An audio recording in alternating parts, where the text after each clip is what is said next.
Assalamualaikum warahmatullahi wabarakatuh. Waalaikumsalam Alhamdulillah, warahmatullahi wabarakatuh.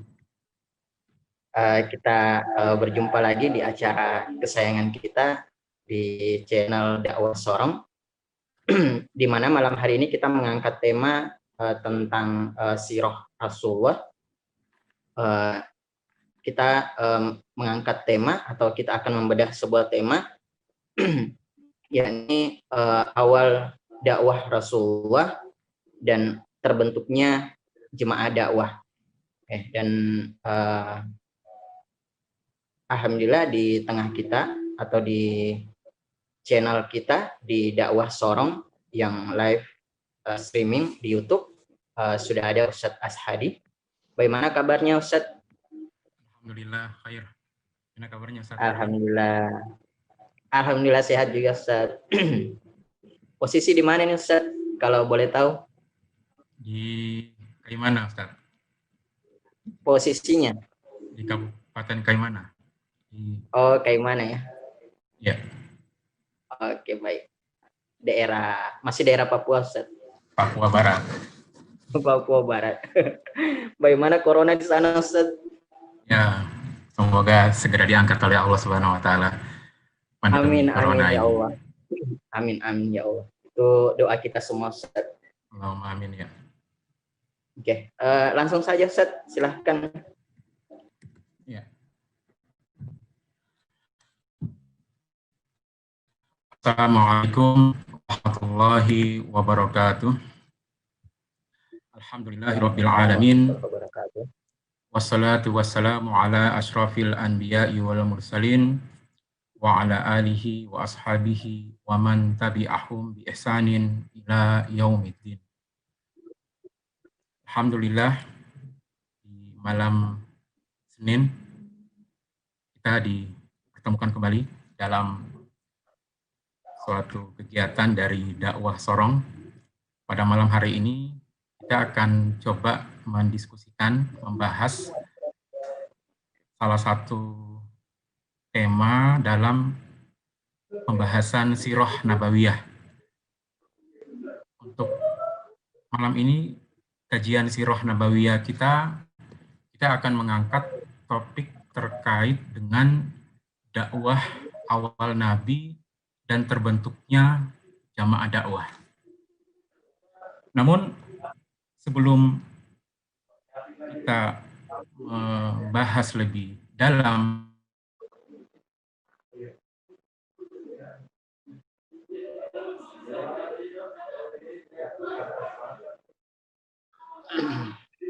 perlu kemudian dipahami di sini adalah mengapa kemudian kita perlu untuk mengkaji sirah Nabi.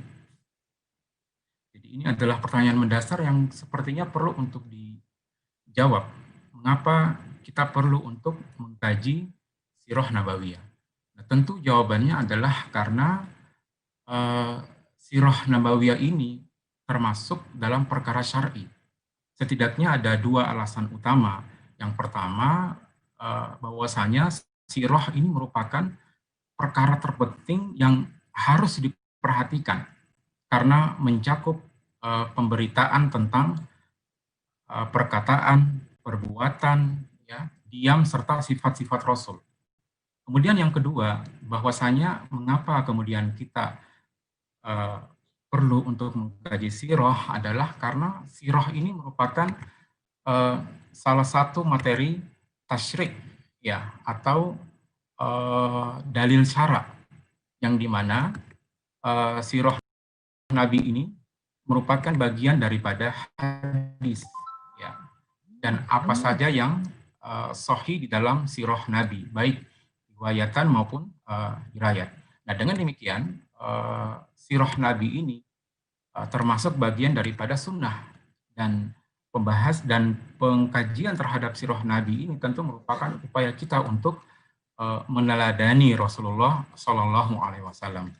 Pemirsa dakwah Sorong yang insya Allah dirahmati dan dimuliakan oleh Allah Subhanahu Wa Taala.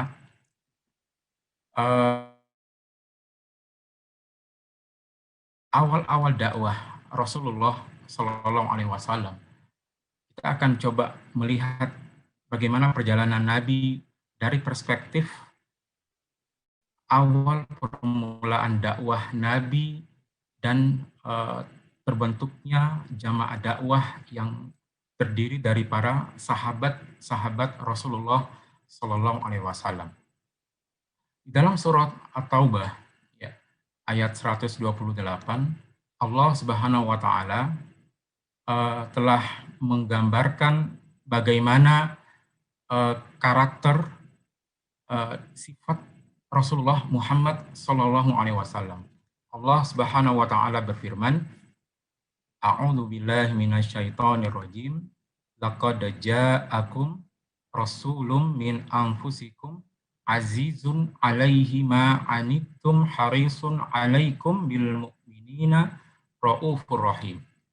Ya Allah berfirman, sungguh telah datang kepada kamu seorang rasul dari kaummu sendiri. Ya. Azizun alaihi, berat terasa, anitum harisun, azizun alaihi ma anitum harisun alaikum bil mu'minin. Berat terasa olehnya penderitaanmu dan beliau sangat menginginkan kebaikan, keimanan bagimu. Amat belas kasihan lagi penyayang terhadap orang-orang mukmin. Pemirsa dakwah sorong yang insya Allah dirahmati Allah Subhanahu wa taala. Jadi pembahasan kita terkait dengan bagaimana awal dakwah Nabi ini dimulai dalam sirah disebutkan ya sejak umur 38 tahun Rasulullah sudah melakukan uzlah menyendiri di Gua Hira untuk melakukan tahannuts atau aktivitas perenungan. Beliau cenderung untuk melakukan aktivitas tersebut sejak umur 38 tahun. Dan memasuki usia 40 tahun ada momentum yang luar biasa, yakni malaikat Jibril menyapa Muhammad Sallallahu Alaihi Wasallam. Jibril pun memerintahkan kepada Muhammad Sallallahu Alaihi Wasallam, bacalah wahai Muhammad. Dan baginda Sallallahu Alaihi Wasallam menjawab, aku tidak bisa membaca. Nah, momentum ini menjadi peristiwa turunnya wahyu pertama. Ya. Dalam surat Al-Alaq ayat 1-5. Iqra bismi rabbikal ladzi insana min alaq, dan seterusnya. Jadi Jibril kemudian mengajari ya bagaimana membaca Iqra bismi rabbikal ladzi khalaq, dan saat itu Muhammad Sallallahu Alaihi Wasallam pun menirukannya. Dalam kajian sirah ini turunnya surat Al-Alaq ayat 1-5 ini menandai diutusnya Muhammad Sallallahu Alaihi Wasallam ya sebagai nabi. Jadi ayat 1-5 dari surat Al-Alaq ini menjadi penanda diutusnya Muhammad sebagai nabi. Jadi belum sebagai rasul, tapi sebagai nabi. Dan pasca turunnya surat Al-Alaq ini, pasca momentum yang luar biasa ini ketika Nabi Muhammad bertemu dengan malaikat Jibril, setelah itu tidak ada lagi pertemuan selanjutnya. Dan dalam perspektif sirah kita bisa mengambil pelajaran bahwasanya ini menjadi pelajaran dalam hal dakwah. Bagaimana pasca turunnya surat Al-Alaq hingga kemudian nanti turunnya perintah untuk berdakwah, ini menjadi pelajaran bahwasanya Rasulullah menempuh tahapan penyiapan yang artinya dakwah ini butuh yang namanya persiapan. Jadi turunnya surat Al-Alaq menjadi penanda bahwa Nabi diutus sebagai nabi, Muhammad Shallallahu Alaihi Wasallam diutus sebagai nabi, namun bukan menjadi perintah bagi Nabi Muhammad Shallallahu Alaihi Wasallam untuk berdakwah. Dan dalam sirah disebutkan kondisi Nabi setelah bertemu dengan malaikat Jibril, beliau berucap kepada istrinya, Bunda Khadijah, selimuti aku, dan seterusnya. Nah, Bunda Khadijah pun menenangkan beliau. Ya, dalam sirah pun dipelajari bagaimana kalau kita misalnya membuka sirah Nabawiyah, misalnya yang ditulis oleh Syekh Mubarakfuri misalnya, disebutkan bagaimana pasca peristiwa tersebut, ya, untuk menenangkan kondisi psikologis dari Nabi Muhammad Sallallahu Alaihi Wasallam, ya, Khadijah mengajak Nabi Muhammad untuk bertemu dengan Waraqah bin Naufal, sepupu dari Bunda Khadijah yang saat itu beragama Nasrani. Dan apa yang terjadi? Ternyata ketika Nabi Muhammad SAW menyampaikan kronologis peristiwa yang dialami oleh Waraqah bin Naufal, ini memberikan pandangan visioner. Dalam sirah itu disebutkan, andaikan aku masih hidup pada saat nanti, ketika engkau diusir oleh kaummu, ketika engkau dimusuhi, maka aku akan bersampingmu. Dan Waraqah bin Naufal ini juga memberikan penjelasan bahwasanya sosok yang ditemui oleh Rasulullah pada peristiwa di Gua Hira itu adalah sosok malaikat Jibril, Masya Allah. Jadi ini mungkin secuil fragmen bagaimana kisah ketika Rasulullah SAW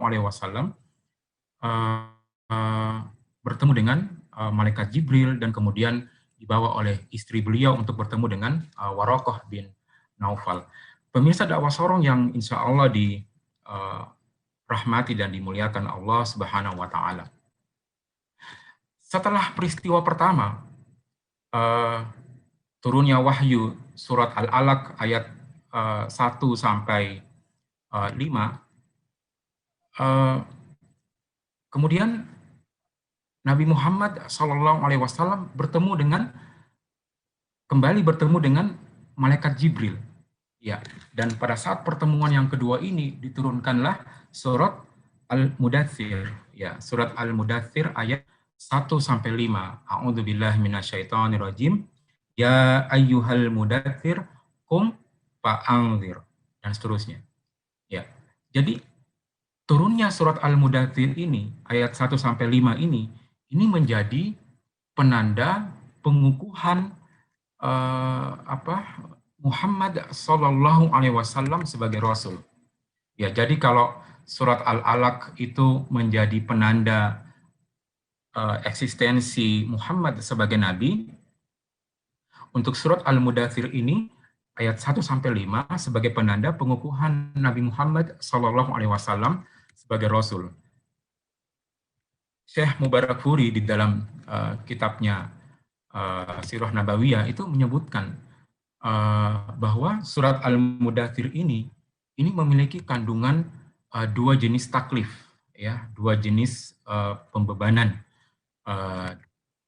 dan konsekuensinya kepada Rasulullah Shallallahu Alaihi Wasallam. Yang pertama, menugaskan Nabi, ya, agar menyampaikan dan memberikan peringatan. Ya, kemudian yang kedua adalah menerapkan semua perintah Allah terhadap Nabi dan berkomitmen terhadapnya agar mendapatkan ridho Allah Subhanahu wa Ta'ala. Jadi ini konsekuensi dari turunnya surat Al-Mudaththir ayat 1 sampai 5 kepada baginda Rasulullah Sallallahu Alaihi Wasallam. Dan ayat ini menjadi penanda wajibnya Rasulullah untuk kemudian melakukan aktivitas yang mulia, yakni aktivitas dakwah. Sesuai dengan tema kajian kita, kajian sirah kita pada malam hari ini, permulaan dakwah awal Nabi. Jadi dakwah awal Nabi ini dimulai pasca turunnya surat Al-Mudaththir ayat 1 sampai 5. Dan Rasulullah pun kemudian memulai aktivitas dakwah beliau. Dan sosok yang pertama kali dirukan oleh Rasulullah Muhammad SAW adalah sosok yang paling dekat dengan beliau, yakni istrinya, Bunda Khadijah binti Khuwailid. Rasulullah mengajak istrinya untuk masuk ke dalam Islam. Kemudian Rasulullah pun mengajak putra pamannya, yakni Ali bin Abi Thalib atau saudara sepupu ya. Kemudian yang ketiga ya, dalam sirah disebutkan juga, itu pula dalam kitab Daulah Islam juga disebutkan Rasulullah mengajak maulanya ya, mantan budak ya. Jadi Khadijah, Bunda Khadijah pernah membeli budak, dan budak ini kemudian dihadiahkan kepada Nabi Muhammad SAW, yakni Zaid. Dan kemudian yang keempat ya, Rasulullah SAW mengajak sahabat karibnya ya, yakni Abu Bakar As-Siddiq. Pemirsa dakwah sorong yang insya Allah dirahmati dan dimuliakan Allah Subhanahu wa Ta'ala. Ya, inilah sel-sel awal dakwah. Ya, sel-sel awal dakwah. Mulai dari istrinya, mulai dari dari saudara sepupunya Ali bin Abi Thalib, kemudian Zaid bin Haritha, kemudian sahabat qaribnya yakni Abu Bakar As-Siddiq. Nah, tentu ketika kita mengkaji sirah ini, tidak sekedar kemudian kita membaca suatu fragmen sejarah perjalanan kehidupan Nabi, tapi sebagaimana yang kami sampaikan di awal tadi, bahwa ini menjadi satu dalil syara ya, menjadi perkara yang kemudian harusnya bisa menjadi pelajaran dalam meneladani Rasulullah SAW. Pelajaran yang bisa kita dapatkan di sini adalah bahwasanya Nabi mendakwahi orang-orang yang terdekat dengan beliau, orang yang dicintai oleh beliau, orang yang dicintai oleh beliau, orang yang mencintai beliau. Kemudian walaupun dakwah ini diperuntukkan untuk semua, ya, dakwah ini diperuntukkan untuk secara global, tapi tentu harus ada yang namanya prioritas. Kita bisa lihat ya secara singkat saja, misalnya kenapa kemudian Rasulullah memilih istrinya, ya tentu karena hubungan kedekatan dengan beliau, kedekatan yang sangat luar biasa antara Nabi Muhammad Rasulullah dengan istrinya Bunda Khadijah binti Khuwailid. Dalam sirah itu disebutkan bagaimana ketika Rasulullah dalam masa-masa beliau melakukan aktivitas tahanut, menyendiri di Gua Hira, beruzlah di Gua Hira, istri beliau senantiasa mempersiapkan kebutuhan Nabi selama aktivitas tahanut tersebut. Padahal ya dalam sirah juga disebutkan bagaimana medan kondisi saat itu yang sangat luar biasa, yang tentu membutuhkan upaya dari seorang wanita, Bunda Khadijah. Kemudian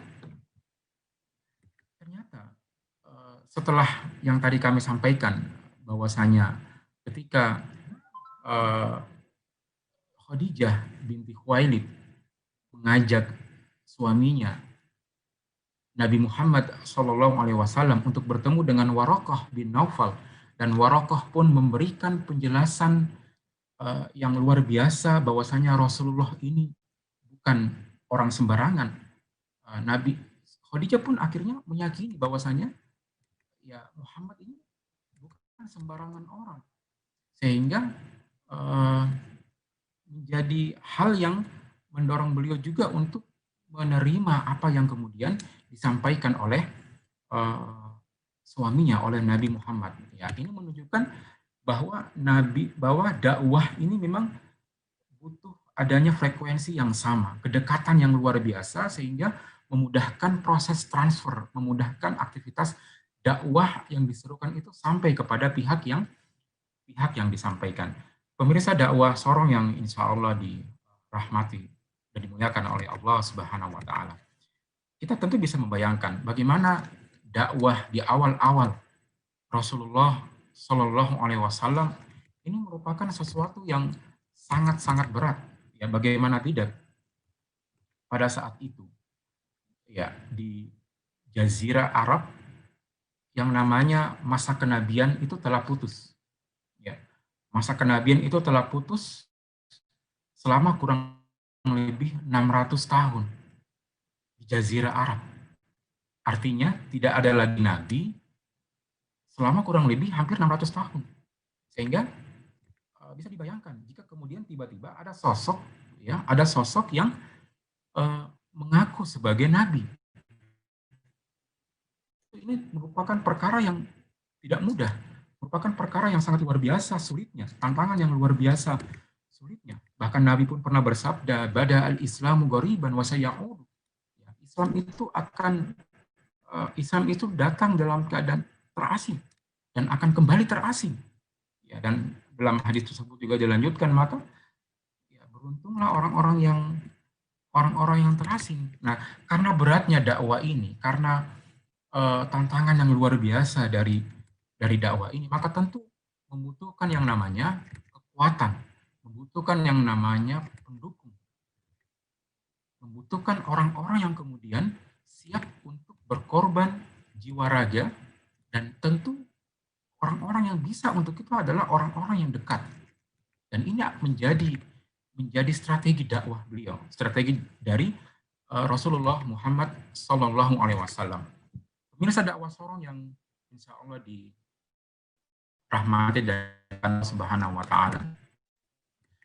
Nabi saat itu ya bisa saja berdakwah kepada tokoh-tokoh, kepada orang-orang pintar saat itu. Apalagi Nabi adalah sosok orang yang terhormat. Namun Rasulullah kemudian memilih orang-orang yang dekat dengan beliau. Ya, bagaimana kami sebutkan tadi, Khadijah, Ali bin Abi Thalib, ya, kemudian maulanya Zaid dan Abu Bakar As-Siddiq. Ya. Itu pelajaran selanjutnya adalah bagaimana pentingnya untuk menjadikan istri, ya, orang terdekat sebagai pendukung dakwah. Kemudian yang kedua yang singkat di sini adalah ketika Nabi memilih sosok Ali bin Abi Thalib. Ya, Ali bin Abi Thalib ini anak pertama ya yang masuk Islam. Ya, jadi yang masuk Islam dari kalangan anak-anak yang pertama, yakni Ali bin Abi Thalib. Dan mengapa Rasul memilih Ali? Mengapa Rasul memilih Ali bin Abi Thalib? Karena Ali ini telah berada di bawah pengasuhan dari Rasulullah SAW. Ya, dalam sirah itu disebutkan bagaimana Rasul Muhammad mendatangi temannya, ya, ayah dari Ali bin Abi Thalib, yakni Abu Thalib, ya, untuk menawarkan agar ada anaknya yang kemudian bisa diserahkan kepada Muhammad untuk diasuh kondisi finansial, ya, Abu Thalib yang memang tidak stabil, yang kemudian diserahkanlah Ali. Jadi memang kedekatan yang luar biasa antara Ali bin Abi Thalib dengan Rasulullah Shallallahu Alaihi Wasallam. Dan karena kedekatan itu kemudian Rasul mengajak Ali bin Abi Thalib untuk menyampaikan dakwah, dan Ali pun menyambut seruan dakwah dari Muhammad Shallallahu Alaihi Wasallam. Pemirsa dakwah Sorong yang insya Allah dirahmati dan dimuliakan Allah. Kemudian bagaimana dengan Abu Bakar? Ya, Abu Bakar As-Siddiq, sahabat Nabi. Mengapa Rasul memilih Abu Bakar? Ya tentu karena selain kedekatan beliau, karena Abu Bakar ini adalah sosok yang sangat dekat dengan Nabiullah Muhammad Sallallahu Alaihi Wasallam. Ya, ternyata Abu Bakar ini adalah sosok yang dicintai oleh kaumnya. Ya, sosok yang tidak suka mempersulit sesuatu, sosok yang memiliki akhlak yang baik. Dan ini kemudian yang menjadi pertimbangan Rasulullah untuk kemudian mengajak Abu Bakar, dan Abu Bakar pun menyambut seruan dakwah Rasulullah SAW. Dan masya Allah, melalui perantaraan Abu Bakar, As-Siddiq ini, maka masuk Islamlah para kibarus sahabat, para sahabat-sahabat senior, ya, seperti Utsman bin Affan, ya, siapa lagi, Zubair bin Awam, Abdurrahman bin Auf, ya, Sa'ad bin Abi Waqqas, Tolha, ya, siapa tidak kenal dengan sosok-sosok mereka semua, Abdurrahman bin Auf, Zubair bin Awam, ya, Utsman bin Affan, siapa yang tidak kenal dengan sosok-sosok beliau? Melalui perantaraan beliaulah kemudian, ya, mereka, para sahabat-sahabat kibarus sahabat ini akhirnya kemudian menerima dakwah Rasulullah SAW. Dan mereka ini kemudian yang menjadi kunal awalun, generasi awal. Pemirsa, dakwah sorong yang insya Allah dirahmati Allah Subhanahu wa Ta'ala. Ada pelajaran menarik juga, pelajaran yang patut kemudian harus kita ambil dari dari kajian kita terhadap sirah nabawiyah ini di awal-awal dakwah Rasulullah SAW. Bagaimana ketika Rasulullah menyampaikan kepada istri beliau, Bunda Khadijah, beliau menyampaikan la raihata ba'dal yaum, wahai Khadijah, ya, tidak ada lagi waktu istirahat setelah hari ini, ya. Bahkan disebutkan juga, ya Khadijah, qada waktu an-naum, ya Khadijah, waktu tidur sudah habis. Nah, ini menunjukkan pelajaran yang luar biasa, bagaimana amanah dakwah itu yang menjadi sesuatu yang sangat besar untuk kemudian diemban, yang sangat mulia, yang kemudian butuh perhatian yang serius. Hingga kemudian Rasulullah menyampaikan kepada istrinya, ketika beliau telah menerima wahyu dari surat Al-Mudaththir, ya ayyuhal mudaththir qum fa'anzir, ya, wahai orang yang berselimut, bangunlah, lalu peringatan, qum fa'anzir, lalu berilah peringatan, ya. Rasulullah menjelaskan kepada istrinya bahwa setelah menerima amanat dakwah itu, Rasulullah pun menyampaikan, setelah amanah dakwah ini diberikan kepada beliau, tidak ada lagi waktu istirahat. Masya Allah, tidak ada lagi waktu istirahat. Bahkan kemudian itu disebutkan, ya Khadijah, waktu tidur itu sudah habis. Ini menunjukkan bahwasanya aktivitas dakwah ini merupakan sesuatu yang harusnya menjadi poros utama. Dan itulah yang harusnya kemudian disikapi oleh kita semua. Ya tentu dakwah ini ya bukan hanya tanggung jawab dari seorang Rasul. Ketika Rasul telah wafat, Nabi telah wafat, ya ini menjadi tanggung jawab dari setiap kaum muslimin. Bukankah Rasul pernah bersabda, balik ani walau ayat, kan? Sampaikanlah walaupun hanya satu ayat. Nah, pelajaran penting ini yang kemudian harusnya menjadi sesuatu yang harusnya kita bisa pahami dengan lebih baik. Bagaimana Rasul memandang serius yang namanya aktivitas dakwah.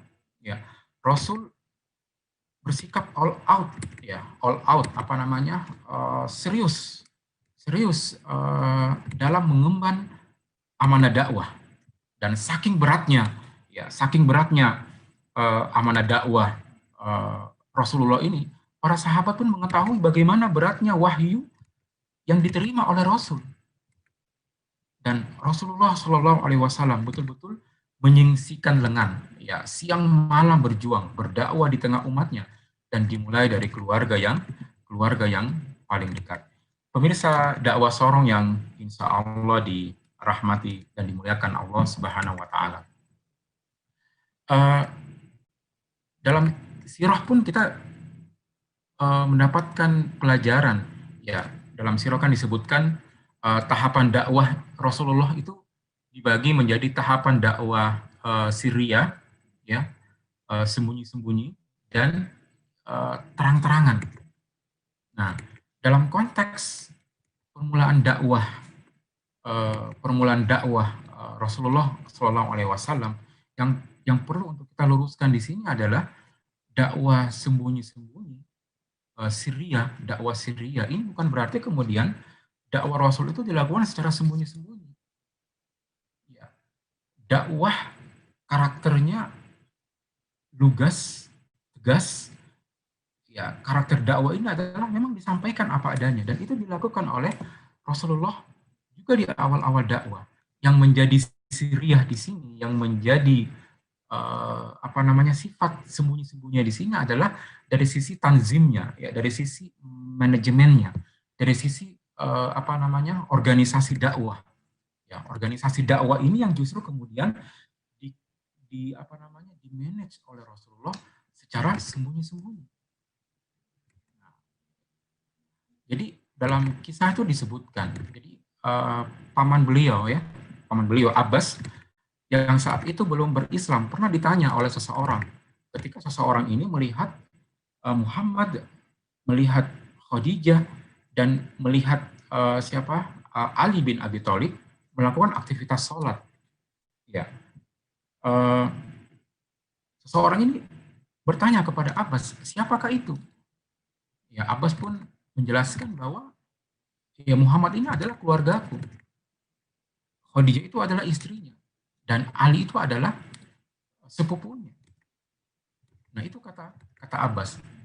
Nah, namun yang menarik di sini adalah Abbas menjelaskan bahwasanya Muhammad itu menyangka dirinya seorang nabi, dan Muhammad juga menyampaikan kepadaku, yakni menyampaikan kepada Abbas bahwa Muhammad itu akan menaklukkan Persia dan Romawi. Masya Allah. Jadi di awal-awal dakwah itu informasi tentang itu sudah disampaikan kepada Abbas. Ini menunjukkan bahwa dakwah ini sudah dilakukan secara terang-terangan. Namun organisasinya, manajemennya ini yang kemudian bersifat sirriyah, dan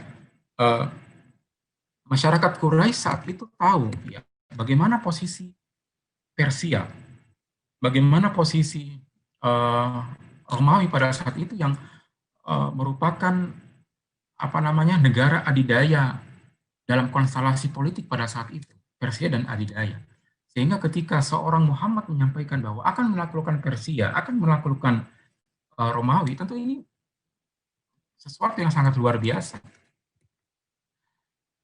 Nah, pelajaran yang bisa kita petik di sini ya terkait dengan bagaimana dakwah Rasulullah di awal-awal. Jadi sejak awal Nabi sudah menentukan yang namanya visi. Nabi sudah memiliki visi, sudah mendefinisikan tujuan ya visi dakwah beliau, yakni untuk membentuk sebuah peradaban yang mulia, peradaban yang didasari dengan fondasi keyakinan la ilaha illallah Muhammad Rasulullah. Dan pelajaran yang kedua adalah Nabi mengajarkan bagaimana pentingnya untuk mempersiapkan sebuah kekuatan. Bagaimana pentingnya untuk mempersiapkan sebuah organisasi. Ya, kalau dalam bahasa kita di sini adalah sebuah jamaah dakwah. Pemirsa dakwah Sorong yang insya Allah dirahmati dan dimuliakan Allah Subhanahu wa Ta'ala. Kita masih ada waktu ya.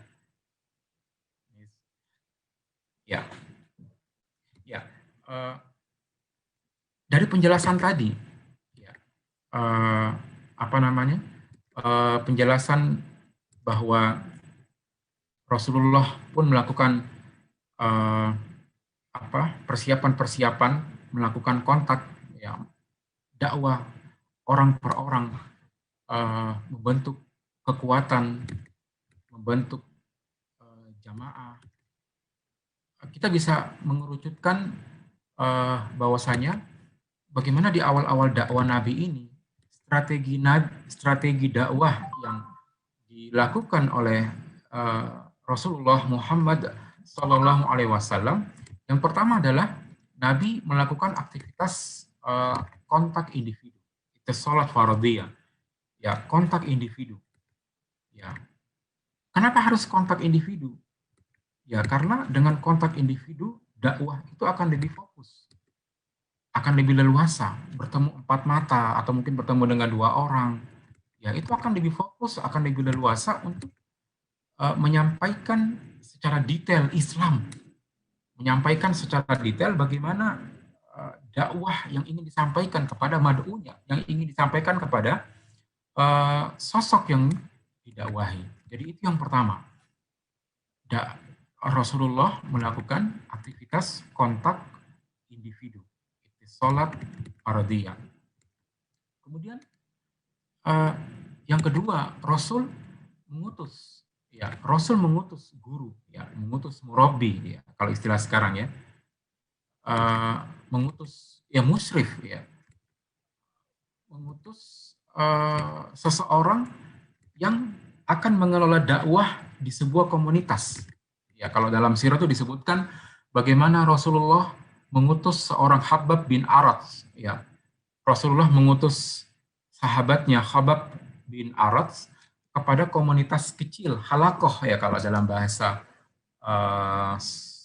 sirah halawiyah kalau tidak salah ya, dengan istilah halakoh.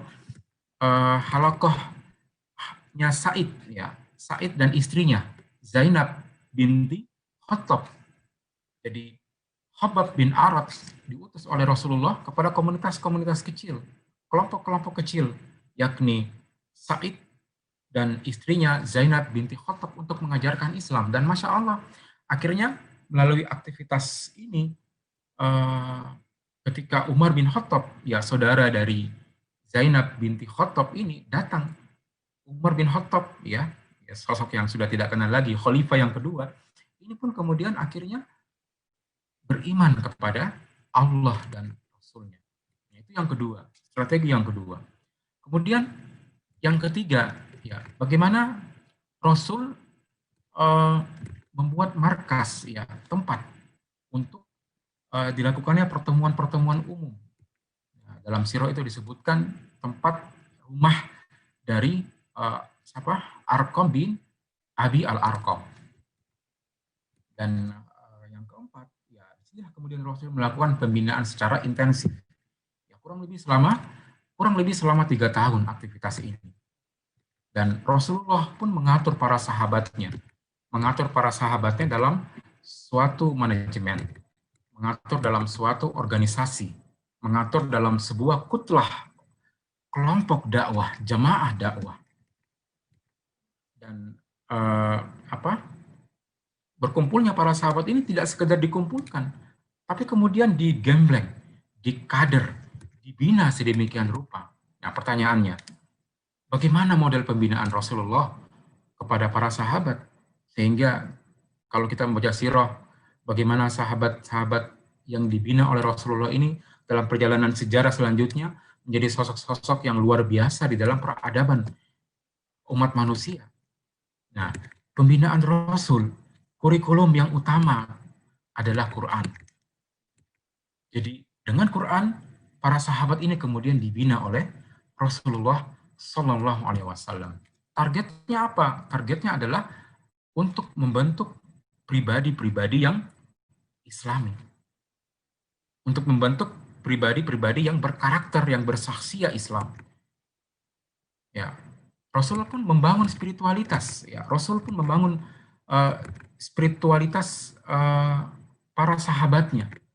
Dengan cara apa? Ya, sholat berjamaah, ya, dengan cara menunaikan tahajud, ya, membaca Quran.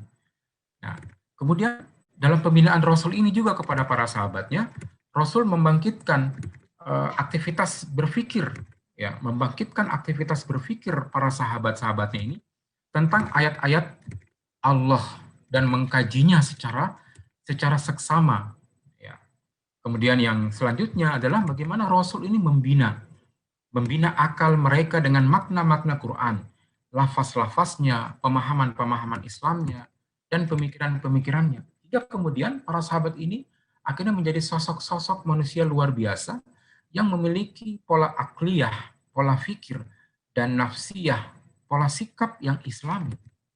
Hingga kemudian lahirlah sosok-sosok manusia dengan karakter yang sabar, yang ikhlas, yang gigih dalam melakukan pengorbanan, karakter-karakter yang luar biasa.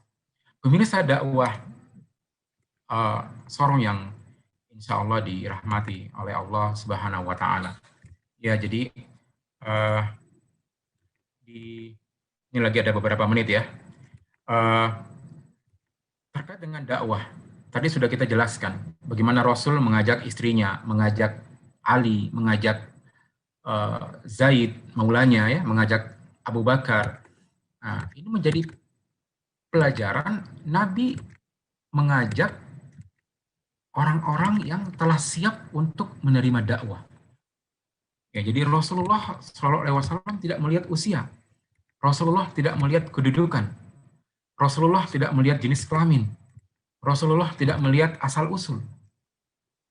Ya, buktinya yang menerima dakwah Rasul di awal-awal dakwah Rasul ini tidak hanya dari orang-orang Arab, tapi juga dari Persia, ya Salman Al-Farisi kan, kemudian dari Romawi, Suhaib Ar-Rumi misalnya, dari Afrika, ya Bilal bin Rabah, Habasyah saat itu ya, Ethiopia kalau saat ini.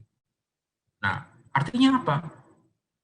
Dakwah Rasul ini tidak memandang mau dia pendatang, mau dia pribumi, mau dia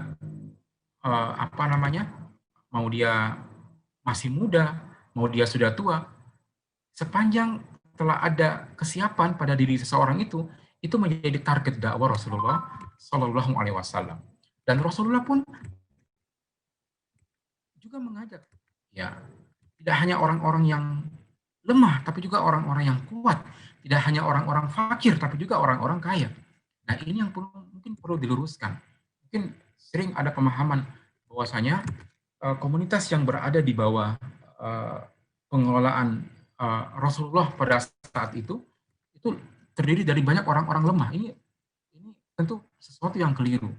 Nah, justru dari kurang lebih 40 orang saat itu yang bergabung ke dalam kelompok Rasulullah Shallallahu Alaihi Wasallam, hanya 13 orang saja yang termasuk kalangan mustad'afin, ya, kalangan orang-orang yang tidak mampu, ya. Justru mayoritas, ya, justru mayoritasnya adalah tokoh-tokoh, ya, orang-orang yang berpengaruh, ya, sebut saja Abu Bakar. Ya, bagaimana Abu Bakar, ya, Umar bin Khattab, Abu Ubaidah, ya, Hamzah, ya, siapa lagi? Abdurrahman bin Auf, ya, istrinya Ibunda Khadijah. Ini kan sosok-sosok yang berpengaruh, dan sosok-sosok ini adalah sosok-sosok yang menjadi mayoritas pada saat itu, bukan hanya dari kalangan mustad'afin. Dan bahkan sosok-sosok yang berpengaruh ini, kalau dalam sirah itu disebutkan sebagai sosok-sosok kibarukum fil jahiliyah, kibarukum fil Islam. Mereka sosok-sosok yang sudah kibar, yang sudah ternama di masa jahiliyah, dan juga sosok-sosok yang terhormat di masa Islam. Mereka adalah pionir-pionir dakwah. Pemirsa dakwah Sorong yang insya Allah dirahmati oleh Allah Subhanahu wa Ta'ala. Dan di antara kurang lebih misalnya 40 yang masuk bersama Rasulullah, bergabung bersama kelompok dakwah Rasulullah, paling banyak itu berusia 30 tahun ke bawah. Ya, ini jadi pertanyaan juga, kenapa? Ya karena anak-anak muda. Ya, anak-anak muda adalah sosok-sosok yang punya potensi, sosok-sosok yang punya kapasitas yang luar biasa. Nah, kalau dalam sirah kan disebutkan, ya bagaimana misalnya Ali bin Abi Thalib, ini saat itu masih berusia 8 tahun. Ya, Zubair Al-Awwam 8 tahun. Siapa lagi? Sa'ad bin Abi Waqqas 17 tahun. Tolha bin Ubaidillah 11 tahun. Kemudian Umar bin Khattab itu pada saat itu posisinya 26 tahun. Arqam bin Abi Arqam yang rumahnya dijadikan sebagai basis pengkaderan Rasulullah itu saat itu berusia 12 tahun. Mus'ab bin Umair yang kemudian dalam perjalanan selanjutnya dikenal sebagai duta pertama dalam Islam, itu berusia 24 tahun, Mus'ab bin Umair. Utsman bin Affan 20 tahun. Ya, Bilal bin Rabah 30 tahun. Ya, kalau yang berusia 30 tahun ke atas itu sebutlah Abu Bakar As-Siddiq. Abu Bakar As-Siddiq 37 tahun. Dan Hamzah bin Abdul Muthalib yang kurang lebih 40-an tahun ke atas. Ya, jadi ini adalah sosok-sosok sahabat yang menjadi pionir dakwah. Dan mereka kemudian diorganisir oleh Rasulullah menjadi suatu jamaah dakwah. Jadi kutlah sahabat, kutlah dakwah, kelompok dakwah yang dipimpin oleh Rasulullah Shallallahu Alaihi Wasallam. Nah, dalam pengkaderan terhadap kelompok dakwah ini, ketika sakofah atau pengetahuan ilmu dari para sahabat ini sudah matang, ya, akal mereka telah terbentuk menjadi akal yang islami, akliyah islamiyah. Jiwa mereka, kecenderungan mereka sudah terbentuk menjadi jiwa atau kecenderungan yang islami, nafsiyahnya sudah baik. Dalam kurun waktu 3 tahun, ya, maka Rasulullah SAW merasa tenang dan meyakini kematangan pemikiran dan keluhuran jiwa mereka. Ya. Dan beliau pun menyaksikan bagaimana kesadaran mereka, ya, para sahabat ini atas hubungannya dengan Allah, idrak silah billahnya itu, kesadaran hubungannya dengan Allah itu tampak menonjol pengaruhnya di dalam perilaku mereka. Karena itu beliau, yakni Muhammad Shallallahu Alaihi Wasallam, sangatlah senang. Karena apa? Karena kelompok ini, ya, karena kutlah atau jamaah dakwah kaum muslimin ini telah sangat kuat dan telah mampu untuk menghadapi seluruh kekuatan yang ada di dalam masyarakat. Dan kekuatan ini, kelompok dakwah ini nantinya akan siap untuk menghadapi taklif dakwah selanjutnya ketika Rasulullah mendapatkan wahyu untuk fasda bima tu'mar, kan, untuk kemudian menampakkan dakwahnya secara terang-terangan. Rasulullah pun merasa tenang karena kader-kader dakwah yang beliau gembleng, yang beliau kader, ya, yang beliau persiapkan dengan kurikulum Quran, beliau latih sakofahnya, beliau latih kecenderungannya, beliau latih kesabaran dan keikhlasannya. Mereka telah dianggap siap, telah dianggap matang untuk kemudian nantinya diterjunkan di tengah-tengah masyarakat. Mungkin seperti ini, Ustadz, yang bisa kita sampaikan terkait dengan bagaimana dakwah awal Nabi dan terbentuknya jamaah dakwah. Selanjutnya kami serahkan kepada host Ustadz Erwin. Tafadhol. Iya, terima kasih Ustadz Ashadi. Saya tadi mau potong, cuman tidak tega, Ustadz.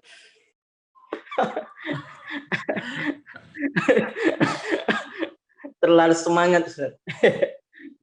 Luar biasa. Oke, kalau dari penjelasan tadi yang Ustadz ceritakan tentang bagaimana kemudian awal dakwah Rasulullah, kemudian bagaimana kemudian terbentuknya sebuah kutlah atau kelompok dakwah Rasulullah.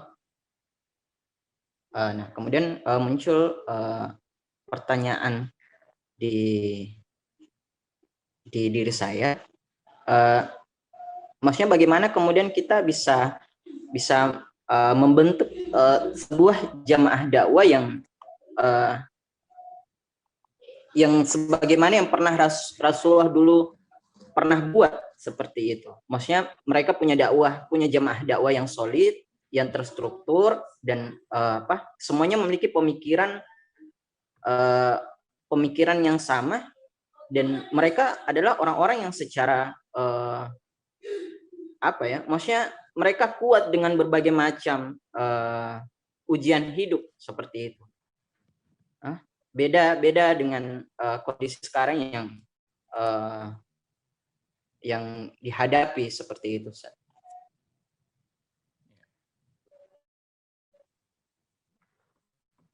Bismillah, wassalatu wassalamu ala Rasulillah. Ya.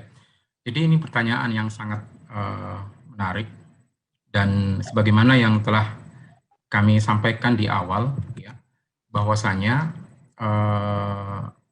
pertanyaan mendasar tadi yang sempat kami sampaikan di awal-awal, mengapa kemudian kita perlu untuk mengkaji sirah? Ya, karena di dalam sirah ini terdapat pemberitaan-pemberitaan tentang bagaimana perkataan, perbuatan, diam, serta sifat-sifat Rasul. Dan sirah ini juga menjadi salah satu dari materi tasyri' atau dalil syara', bagian daripada hadis. Dan mempelajarinya termasuk bagian daripada upaya untuk meneladani Rasulullah Shallallahu Alaihi Wasallam. Nah, dalam konteks bagaimana kemudian seharusnya yang dilakukan untuk membentuk kader-kader dakwah yang luar biasa, membentuk jamaah dakwah yang tangguh, yang siap berkorban, yang sabar, yang ikhlas, yang istilahnya tahan banting terhadap berbagai macam risiko, berbagai macam tantangan dakwah. Maka tentu dari sirah ini kita bisa mendapatkan banyak pelajaran. Ya, bagaimana Rasulullah menggembleng para sahabatnya ini dengan gemblengan yang luar biasa. Ya, kurikulumnya adalah kurikulum Quran, dan targetnya adalah untuk membentuk sahsiah Islamiyah, membentuk pola fikir yang Islami, membentuk pola sikap atau nafsiyah yang Islami. Jadi kalau kita ingin membentuk sebuah kelompok dakwah, ya, dengan kader-kader yang luar biasa, maka tentu seharusnya meneladani bagaimana Rasulullah menggembleng para sahabatnya.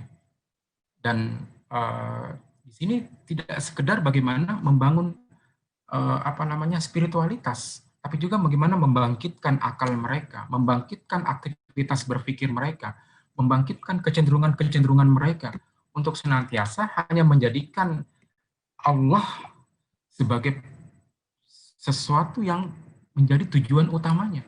Segala sesuatu itu dikaitkan dengan Allah Subhanahu wa taala. Ada idrak silabilah, ada kesadaran dengan Allah Subhanahu wa taala dalam semua aktivitas. Nah, ini yang kemudian harusnya dilakukan oleh siapa saja yang kemudian ingin mengarahkan agar jamaah dakwah ini menjadi jamaah dakwah yang solid. Dan nanti akan kita bahas mungkin insya Allah pada kesempatan-kesempatan selanjutnya bagaimana pentingnya kemudian adanya kesatuan pemikiran, ya, kesatuan aturan dalam satu organisasi dakwah, sehingga organisasi dakwah, kutlah dakwah, jamaah dakwah ini menjadi organisasi, menjadi kutlah, menjadi jamaah yang solid. Wallahu a'lam bishawab. Mungkin seperti itu Ustadz Erwin ya. Oke, baik Ustadz. Karena waktu yang membatasi kita, mungkin closing statement Ustadz untuk tema kita pada malam hari ini. Ya, jadi sebagai simpulan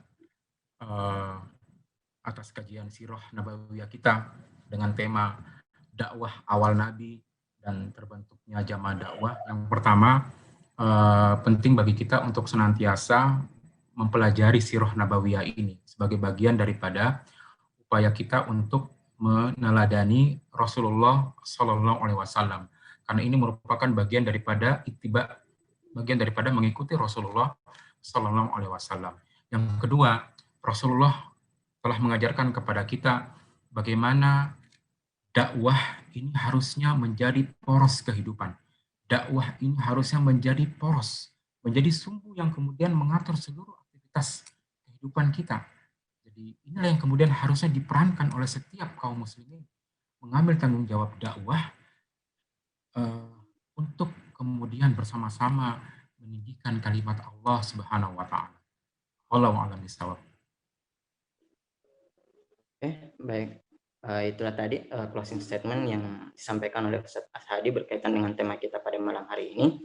Dan insya Allah pemirsa channel Dakwah Sorong, insya Allah kita akan ketemu minggu depan di channel Dakwah Sorong. Tetap dengan tema-tema yang lebih menarik, insya Allah, dengan para narasumber yang insya Allah akan